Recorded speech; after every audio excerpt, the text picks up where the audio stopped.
रथनाथ क्या कुछ कह रहे हैं, चलिए आपको सुनाते हैं। यशस्वी माननीय रक्षा मंत्री आदरणीय राजनाथ सिंह जी, उत्तर प्रदेश सरकार में मंत्रिमंडल के मेरे वरिष्ठ सहयोगी उप मुख्यमंत्री श्री ब्रजेश पाठक जी, वित्त मंत्री और लखनऊ के प्रभारी मंत्री श्री सुरेश खन्ना जी, पूर्व डिप्टी सीएम और राज्यसभा के माननीय सदस्य डॉक्टर दिनेश शर्मा जी, राज्यसभा के माननीय सदस्य श्री संजय सेठ जी, लखनऊ की महापौर श्रीमती सुषमा खड़कवाल जी, जिस क्षेत्र में ये कार्यक्रम हो रहा है इस क्षेत्र के लोकप्रिय विधायक डॉक्टर नीरज वोरा जी, माननीय विधायकगण श्री ओपी श्रीवास्तव जी, योगेश शुक्ला जी, श्रीमती जय देवी जी, अमरीश कुमार जी, पूर्व मंत्री और विधान परिषद के सदस्य डॉक्टर महेंद्र सिंह जी, विधान परिषद सदस्य श्री मुकेश शर्मा जी, डॉक्टर लालजी प्रसाद निर्मल जी, इंजीनियर अवनीश कुमार सिंह जी, महानगर अध्यक्ष आनंद द्विवेदी जी, आज के इस कार्यक्रम में उपस्थित लखनऊ के मेरे सभी उपस्थित बहनों और भाइयों, मैं सबसे पहले ग्रीन कॉरिडोर के इस उद्घाटन कार्यक्रम में और लखनऊ की ढेर सारी परियोजनाओं के इस लोकार्पण कार्यक्रम में अपने व्यस्त कार्यक्रमों में से समय निकाल करके माननीय रक्षा मंत्री जी ने आज समय दिया है। मैं इसके लिए उत्तर प्रदेश सरकार और आप सभी उपस्थित बहनों और भाइयों की ओर से आदरणीय राजनाथ सिंह जी का इस कार्यक्रम में हृदय से स्वागत करता हूं, अभिनंदन करता हूं। आप सभी को मैं इस कॉरिडोर के लोकार्पण के अवसर पर हृदय से बधाई भी देता हूं। बहनों और भाइयों, श्रद्धेय अटल जी के विजन को जमीनी धरातल पर उतारने का कार्य माननीय रक्षा मंत्री जी के मार्गदर्शन में और आदरणीय प्रधानमंत्री जी के मार्गदर्शन में आज हम सब प्रदेश भर में प्रभावी ढंग से लागू कर रहे हैं। प्रदेश की राजधानी का स्वरूप कैसे होना चाहिए, लोगों का जीवन सुगम कैसे बने, सरलता पूर्वक उन्हें अपने गंतव्य तक पहुंचने में कैसे मदद मिलेगी, ये सभी कार्यक्रम आज प्रभावी ढंग से लागू करने में मदद मिल रही है। और इसीलिए जब लखनऊ के अंदर इस कनेक्टिविटी को प्रभावी बनाना है, जब माननीय रक्षा मंत्री जी ने इसके बारे में अपना विजन हम लोगों को प्रस्तुत किया, हम लोगों ने उस विजन को लखनऊ विकास प्राधिकरण को सौंपा। और मैं धन्यवाद दूंगा लखनऊ विकास प्राधिकरण की टीम को, जिन्हें शासन से हम लोगों ने धनराशि नहीं दी, बल्कि इन्होंने शासन की जिस भूमि पर कब्जा हुआ था उसे कब्जा मुक्त करते हुए, उसको मॉर्गेज करते हुए उससे पैसा बनाया और अब 1618 करोड़ रुपए की लागत के इस पूरे प्रोजेक्ट को अपने हाथ में लेकर के लखनऊ की कनेक्टिविटी को बेहतर बनाने का काम किया है। और उसके पहले 2 फेज आज लखनऊ वासियों के आवागमन के लिए ये आज समर्पित किए जा रहे हैं। ये सचमुच लखनऊ के लिए और श्रद्धेय अटल जी के विजन को जमीनी धरातल पर उतारने के लिए आदरणीय राजनाथ सिंह जी के मार्गदर्शन में चल रहे कार्यक्रमों की एक महत्वपूर्ण कड़ी का हिस्सा है। बहनों और भाइयों, जैसे यहां पर प्रारंभिक उद्बोधन में डॉक्टर नीरज वोरा जी ने भी बताया कि आईएम रोड से पक्का पुल तक और डॉलीगंज से समता मूलक तक ये 2 फेज के कार्यक्रम यहां पर आज पूरे हो रहे हैं और अब समता मूलक से शहीद पथ और शहीद पथ से किसान पथ तक, यानी टोटल आयम से लेकर के किसान पथ तक 28 किलोमीटर की इस परियोजना का आज लोकार्पण और शिलान्यास एक साथ अभी माननीय रक्षा मंत्री जी के कर कमलों से यहां पर हमारे बीच में संपन्न हुआ है। मैं इस अवसर पर आप सबको बधाई देता हूं और इस बेहतरीन कनेक्टिविटी के लिए आप सभी को, लखनऊ वासियों को और प्रदेश भर से आने वाले उन सभी नागरिकों को जो लोग लखनऊ में आसानी से अपने गंतव्य तक पहुंचना चाहते हैं, उनके लिए अत्याधुनिक इंफ्रास्ट्रक्चर कनेक्टिविटी का एक माध्यम मिला है। यह एक बेहतरीन अवसर मिला है। यह आज की आवश्यकता है, उसी आवश्यकता को ध्यान में रख करके कार्यक्रम यहां पर आयोजित हो रहा है। बहनों और भाइयों, राज्य की राजधानी कैसे होनी चाहिए, आज हमारा लखनऊ उसका एक बेहतरीन उदाहरण बना है। आज कोई भी आता है लखनऊ में तो तमाम देश और दुनिया के अतिथि आते हैं, वे बोलते हैं कि लखनऊ अच्छा शहर है। वे आप कहते हैं कि लखनऊ में साफ सफाई है, लखनऊ में कुछ नया करके दिखाया है, और लखनऊ वास्तव में अब मुस्कुराए कि आप लखनऊ में हैं, इसका एक प्रतीक बन चुका है। माननीय रक्षा मंत्री जी के नेतृत्व में लखनऊ ने विकास की जिस यात्रा को प्रारंभ किया, आज वह एक नए भारत के, नए उत्तर प्रदेश की राजधानी के रूप में अपनी इस पहचान को प्रभावी ढंग से आगे बढ़ाया है। आज लखनऊ में एक ग्रीन कॉरिडोर के 2nd फेज के लोकार्पण और 3rd और 4th फेज के शिलान्यास के कार्यक्रम को तो यहां पर आज उनके कर कमलों से यह कार्यक्रम शुभारंभ हो ही रहा है। अब लखनऊ में मेट्रो के कार्य को भी प्रभावी ढंग से आगे बढ़ाने का भी एक नई स्वीकृति प्राप्त हो गई है, जिस पर उत्तर प्रदेश सरकार ने भी पैसा देकर के भारत सरकार के साथ मिल करके लखनऊ की पब्लिक ट्रांसपोर्ट की बेहतरीन सुविधा को भी प्रभावी ढंग से आगे बढ़ाया है। लखनऊ EI सिटी के रूप में विकसित होगा, इसके लिए भी धन की व्यवस्था हम लोगों ने कर ली है। अगर इमर्जिंग टेक्नोलॉजी के क्षेत्र में लखनऊ आगे है, अत्याधुनिक इंफ्रास्ट्रक्चर, जब देश के सरफेस ट्रांसपोर्ट मंत्री के रूप में आदरणीय राजनाथ सिंह जी ने देश के अंदर सदैव अटल जी की सरकार में अपना दायित्व प्रारंभ किया था, उस समय उन्होंने लखनऊ की लाइफलाइन के रूप में शहीद पद दिया था लखनऊ वासियों को।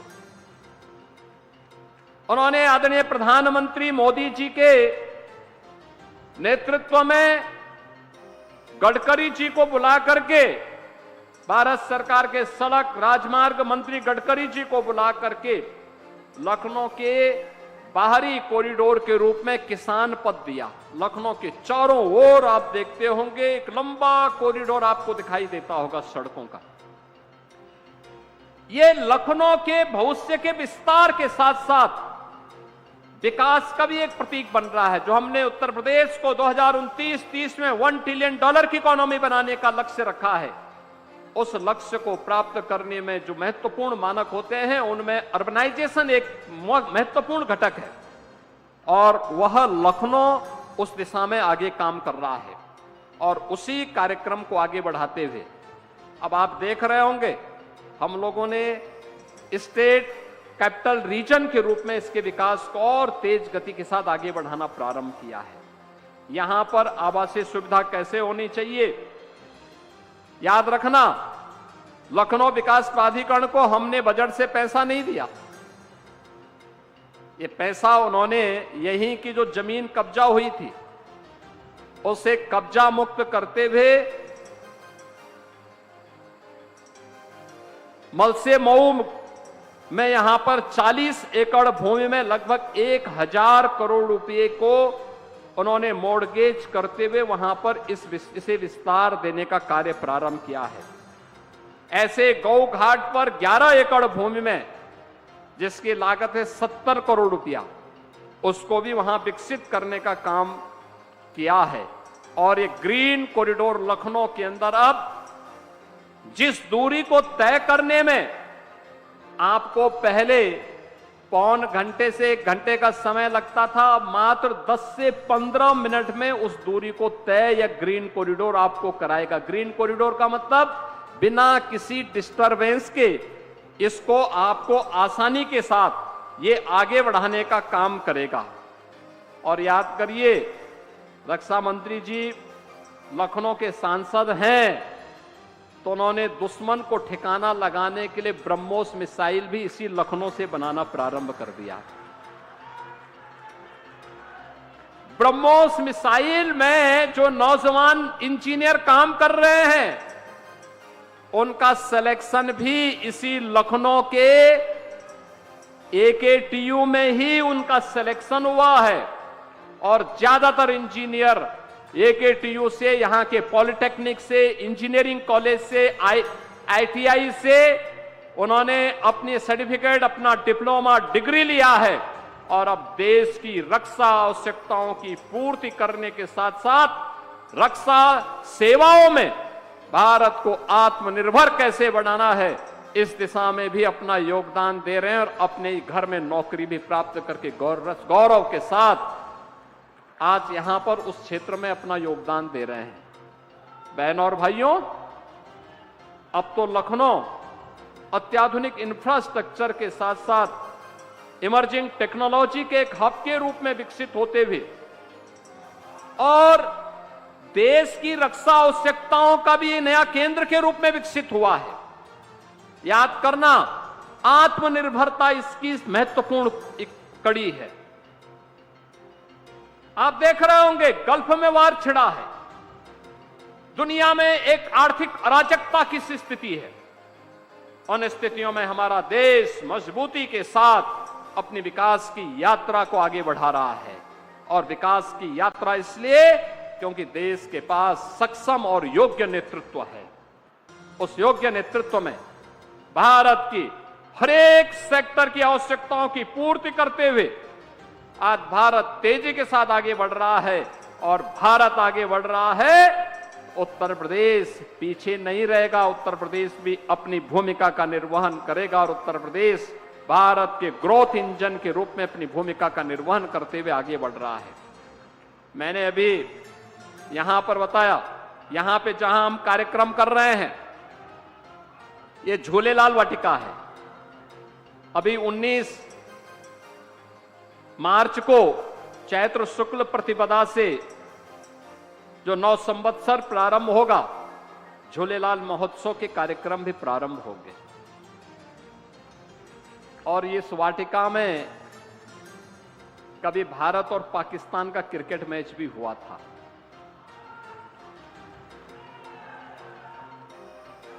इस वाटिका में कब्जा हो गया था। और जब यहां के मेयर के रूप में डॉक्टर दिनेश शर्मा जी थे, तो उन्होंने उसे कब्जा मुक्त करवा करके इस वाटिका को इस योग्य बनाया कि देखिए आज कार्यक्रम यहां पे इतने अच्छे ढंग से हम कर पा रहे हैं। बहनों और भाइयों, एक ग्रीन कॉरिडोर इसलिए बन पाया उस समय जब आदरणीय राजनाथ सिंह जी ने हमें इस विजन को दिया कि लखनऊ के जाम को, लखनऊ की कनेक्टिविटी को सुगम बनाना है। तो पैसा 1618 करोड़ रुपए कहां से आएगा? हम लोगों ने विकास प्राधिकरण से कहा कि भाई देखो, पैसा नहीं देंगे, आप काम करिए। उन्होंने कहा साहब ये कहां से होगा? हमने कहा हम लैंड दे देते हैं। अब लैंड थी सिंचाई विभाग की, तो जल शक्ति मंत्री थे डॉक्टर महेंद्र सिंह। मैंने महेंद्र सिंह जी को बुलाया, मैंने कहा भी देखो आपको कुछ लैंड देनी है। तो उन्होंने कहा मेरे पास तो कोई लैंड है ही नहीं लखनऊ में। मैंने कहा नहीं, सिंचाई विभाग की लैंड एलडीए को देनी है उस पे अनऑथराइज कब्जा है। उन्होंने कहा हम कब्जा हटा देते। मैंने कहा नहीं, आपको कष्ट नहीं देना है, आप केवल एक कृपा कर लीजिए कि एक एमओयू कर दीजिए एलडीए के साथ और उस लैंड को एलडीए को दे दीजिए। उन्होंने कार्य किया। आज ये सारा कार्य आपके सामने है, किस रूप में हम आगे बढ़ करके आसानी के साथ इस मार्ग पर आगे बढ़ रहे हैं। बहनों और भाइयों, जब मिलकर के किसी लक्ष्य की दिशा में आगे बढ़ते हैं तो परिणाम आते हैं, और ये परिणाम उसी का है। एक भाव था कि अपने लीडर की विजन को जमीनी धरातल पर उतारना है। परिणाम हमारे सामने है कि लखनऊ में सुगम यातायात का एक बेहतरीन केंद्र बना है। आज लखनऊ में वह सब कुछ है जो लखनऊ की आशा थी, आकांक्षा थी, लखनऊ के नागरिकों ने और सरदेव अटल जी ने जो कभी सोचा था। आज उन सब को आगे बढ़ाते हुए हमें अत्यंत प्रसन्नता की अनुभूति हो रही है। और इस अवसर पर आदरणीय रक्षा मंत्री जी का मार्गदर्शन और उनका लीडरशिप हमें यहां प्राप्त हो रहा है। मैं एक बार फिर से उनका इस समारोह में हृदय से अभिनंदन करता हूं, उनका स्वागत करता हूं, लखनऊ वासियों को बधाई देता हूं और विश्वास करता हूं और उन्हें इस बात के लिए आश्वस्त करता हूं कि लखनऊ के विकास के लिए, लखनऊ की कनेक्टिविटी के लिए, लखनऊ के लिए अन्य निवेश की संभावनाओं को आगे बढ़ाने के लिए और लखनऊ के अंदर इमर्जिंग टेक्नोलॉजी के एक नए हब के रूप में लखनऊ को विकसित करने के लिए जो भी उनका मार्गदर्शन होगा, उसे उत्तर प्रदेश सरकार प्रभावी ढंग से जमीनी धरातल उतारने में पूरी मदद करेगी, पूरी सहयोग के साथ, प्रतिबद्धता के साथ उसे आगे बढ़ाने का कार्य करेगी। मैं एक बार फिर से आप सभी का हृदय से अभिनंदन करता हूं। आपको वासंतीय नवरात्रि और रामनवमी की भी हृदय से अपनी अभी से अग्रिम शुभकामनाएं देते हुए अपनी वाणी को विराम देता हूं। धन्यवाद। जय हिंद। बहुत बहुत धन्यवाद माननीय मुख्यमंत्री महोदय। कितना सौभाग्यशाली है लखनऊ जिसे सांसद के रूप में